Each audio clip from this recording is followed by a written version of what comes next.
जळगाव महापालिकेच्या शिवसेना ठाकरे गटाच्या 2 माजी महापौर यांच्यासह 13 माजी नगरसेवकांचा भाजपमध्ये प्रवेश झाला आहे। मंत्री गिरीश महाजन यांच्या हस्ते प्रवेश झाला। यामुळे पुन्हा एकदा ऐन महापालिका निवडणुकीच्या तोंडावर शिवसेना ठाकरे गटाला मोठा धक्का बसला आहे। जळगावमध्ये शिवसेना ठाकरे गटाला खिंडार पडला आहे। माजी महापौर आणि शिवसेना ठाकरे गटाचे नेते नितीन लड्ढा, जयश्री महाजन, बाजार समिती सभापती सुनील महाजन यांच्यासह 13 माजी नगरसेवक आज यांनी भाजपमध्ये प्रवेश केला आहे।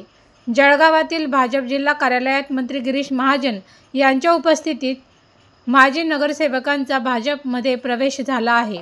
यावेळी इतर पक्षात कोणीही राहणार नाही। राज्यात निवडणुकीमध्ये जळगाव महापालिकेत सर्वात जास्त जागा जिंकून नवीन रेकॉर्ड करू असा विश्वास मंत्री गिरीश महाजन यांनी व्यक्त केला आहे। या प्रवेश सोहळ्याची जळगाव जिल्ह्याच्या राजकीय वर्तुळात एकच चर्चा रंगली आहे।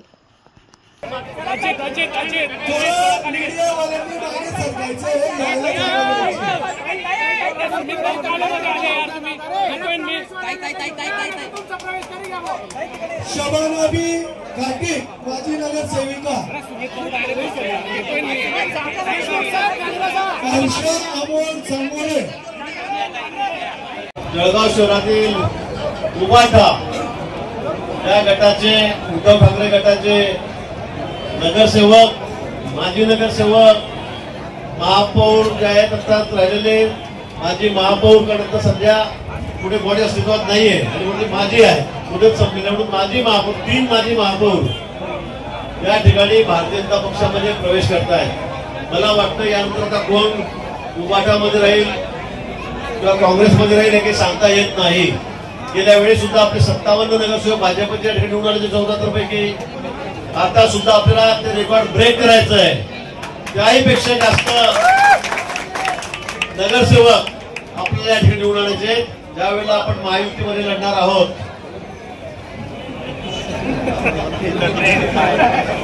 आपण यावेळेला महायुतीमध्ये निवडणार आहोत। भाजप आणि शिवसेना मान्य शिंदे साहेबांचा गट जो आहे मला बहुधा तो आणि आपण या ठिकाणी एकत्रित लढणार आहोत। आणि त्यामुळे मला असं वाटतं की यावेळेला आपल्याला राज्यामध्ये रेकॉर्ड करायचं आहे। सगळ्यात जास्त नगरसेवक, सगळ्यात जास्त नगरसेवक पर्सेंटेज हे जळगाव महापालिकेमध्ये आपल्याला निवडून आणायचं आहे आणि त्यासाठी मग सगळ्यांनी या ठिकाणी सज्ज व्हावं। आज अनेक मान्यवर